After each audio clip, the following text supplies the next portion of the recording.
Cinema piracy ಕೋರರ ಬಗ್ಗೆ ಕಿಚ್ಚ ಸುದೀಪ್ ಸಮರ ಸಾರಿದ್ದಾರೆ. ನನ್ನ ಸಿನಿಮಾಕ್ಕೆ ತೊಂದರೆ ಆದ್ರೆ ಯಾವುದೇ ಕಾರಣಕ್ಕೂ ಸುಮ್ಮನೆ ಬಿಡಲ್ಲ.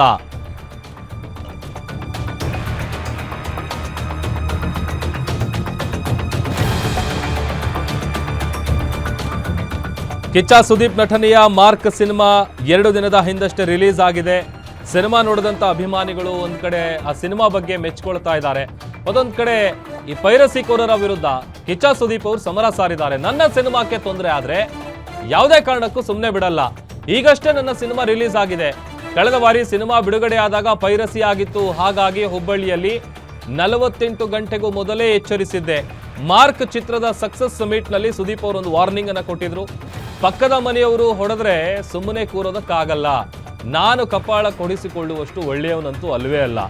ಇಷ್ಟು ವರ್ಷದ ಸುದೀಪ ಬೇರೆ, ಈಗಿನ ಸುದೀಪೇ ಬೇರೆ ಅಂತ ವಿರೋಧಿಗಳಿಗೆ ಮಾತಿನಿಂದಲೇ ತಿವಿದಿದ್ದಾರೆ ಕಿಚ್ಚ ಸುದೀಪ್ ಅವರು. ಕಾರಣ ಇತ್ತೀಚಿನ ದಿನಗಳಲ್ಲಿ ನೀವು ಸಿನಿಮಾಗಳು ಅದರಲ್ಲೂ ಹೇಳಿ ಕೇಳಿ ಬೆಳಿಗ್ಗೆ ಸಿನಿಮಾ ರಿಲೀಸ್ ಆಗುತ್ತೆ, ಸಂಜೆಗೆಲ್ಲ ಆಲ್ರೆಡಿ ಪೈರಸಿ ಎಷ್ಟರ ಮಟ್ಟಿಗಿದೆ ಅನ್ನುವಂಥದ್ದು ನಾವು ಗಮನಿಸ್ತಾ ಇರ್ತೀವಿ. ಕಳೆದ ಬಾರಿ ಕೂಡ ಸಿನಿಮಾ ರಿಲೀಸ್ ಆದಂಥ ಸಂದರ್ಭದಲ್ಲಿ ಪೈರಸಿ ಆಗಿತ್ತು. ಹಾಗಾಗಿ ಹುಬ್ಬಳ್ಳಿಯಲ್ಲಿ ಒಂದು 2 ದಿನದ ಮುಂಚೆನೆ ಒಂದು ವಾರ್ನಿಂಗ್ ಕೊಡುವಂಥ ಕೆಲಸವನ್ನು ಕಿಚ್ಚ ಸುದೀಪ್ ಅವರು ಮಾಡಿದರು. ಅದರ ಜೊತೆಗೆ ಈಗ ಈ 45 ಸಿನಿಮಾ ಒಂದು ಕಡೆ, ಅದರ ಜೊತೆಗೆ ನಟ ಕಿಚ್ಚ ಸುದೀಪ್ ಅವರ ಮಾರ್ಕ್ ಸಿನಿಮಾ ಒಂದು ಕಡೆ, ಈ 45 ಚಿತ್ರ ರಿಲೀಸ್ ಆಗಿ ಮಾರನೇ ದಿನವೇ ಪೈರಸಿ ಕಾಟ ಕೂಡ ಅದಕ್ಕೆ ಶುರು ಆಗಿದೆ. ಈ ಕಾರಣಕ್ಕಾಗಿ ಪೈರಸಿ ಮಾಡುವವರ ವಿರುದ್ಧ ಕಾನೂನು ಮೂಲಕ ಸಮರ ಸಾರಿದ್ದಾರೆ ಚಿತ್ರತಂಡ.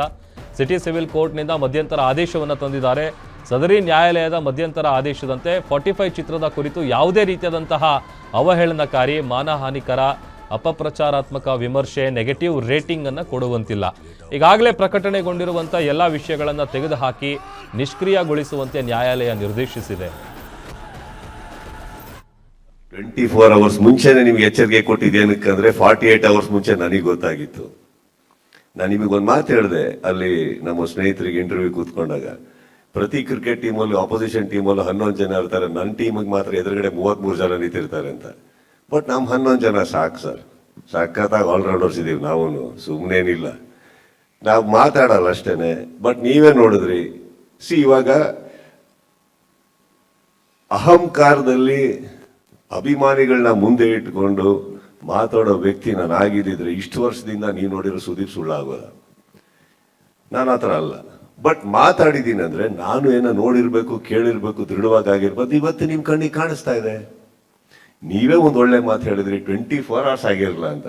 ಸೊ 24 ಅವರ್ಸ್ ಒಳಗಡೆ ಕೆಲವು ಆಗ್ಬೇಕು ಅಂದ್ರೆ ಪ್ರಯತ್ನಗಳು ಹಾಗೂ ಏನಂತಾರೆ ಪ್ರಿಪರೇಷನ್ಸ್ ಎಷ್ಟು ಗಂಟೆಗಳ ಮುಂಚೆ ನಡೆದಿರ್ಬೇಕು. ಕರೆಕ್ಟ್. ನಾವು ಇದೇ ವೃತ್ತಿಯಲ್ಲಿದ್ದೀವಿ, ನಮಗೂ ಒಂದಿಷ್ಟು ಸಂಪರ್ಕಗಳಿದಾವೆ, ಅಲ್ಲಿಂದ ನಮಗ್ ಬರುತ್ತಲ್ವಾ. ಬಂದಿದ್ದು ದೃಢವಾಗಿ ಬಂದಾಗ ರೆಡಿ ಇದ್ದೀವಿ ಅಂತ ಅಂದೆ ನಾನು ಅಷ್ಟೇ.